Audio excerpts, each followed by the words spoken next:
கிறிஸ்துவுக்குள் மிகவும் பிரியமான தேவனுடைய பிள்ளைகளே, இந்த நாளிலும் வேதத்தில் நாம் தியானிக்கும் ஒரு அற்புதமான வார்த்தை சங்கீதம் 91 அதனுடைய 7வது வசனம். உன் பக்கத்தில் 1000 பேரும் உன் வலப்பக்கத்தில் 10,000 பேரும் விழுந்தாலும் அது உன்னை அணுகாது என்று சொல்லி வேதம் சொல்லுகிறது.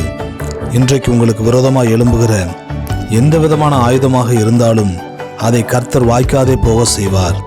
மிகப்பெரிய யுத்தம் இஸ்ரவேல் ஜனங்களுக்கு எதிராக வந்தபோது யோசபாத் கர்த்தரை துதிப்பதற்காக யுத்த களத்திலே துதியின் சத்தத்தை துணிக்க பண்ணினான். துதியின் சத்தத்தை கேட்ட நம்முடைய தேவன் அவர்களுக்காக யுத்தம் செய்து மிகப்பெரிய வெற்றி அவருடைய கரங்களிலே கொடுத்தார்.